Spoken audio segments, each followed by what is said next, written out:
and welcome to Happy Marriage Pact. Today, we're going to talk about a relationship logistics topic called informed consent right after these messages.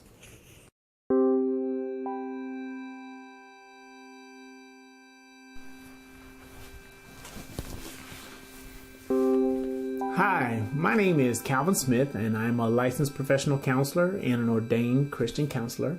And I'd like to invite you to my next series called Bringing the Man Out of the Boy. It is a thought-provoking, inspirational, and encouraging message. I talk a little bit about my own experiences and my own transitions along with scripture that have helped me in my past, and I believe that it will be a blessing and it will be enriching and empowering experience for you. So if you know any men or those that are not quite feeling like they're getting where they want to be out of what they want in life, then I would encourage them to take a look at this series found at YouTube at Happy Marriage Pact channel. Thanks a lot. I look forward to seeing you there. God bless. Have you ever talked to someone and realized that they omitted some things that were really important for you to know regarding your next steps to be with this person?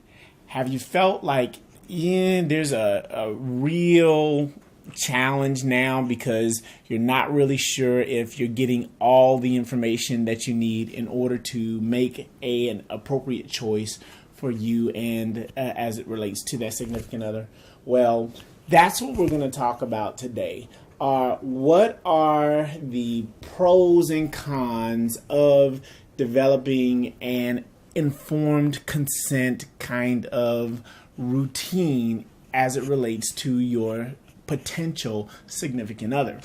Some of the pros of informed consent are: number one, through informed consent, you respect the person's right to know.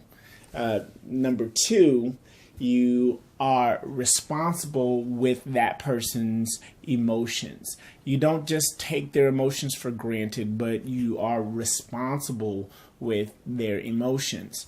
Number three, you actually build opportunities to collaborate together and to align yourself with one another as it relates to those challenges that you may have been experiencing alone.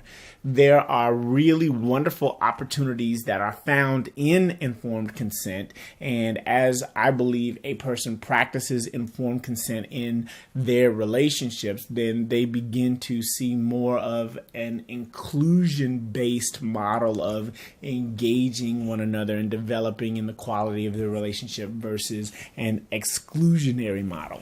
So here are some of the cons. Some of the cons of not really giving an informed consent are a person can feel betrayed.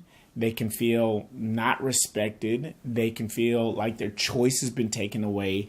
It can really provoke or promote some anger and some other emotions that are strong and really can be avoided through establishing some mutually respectful ways of doing things.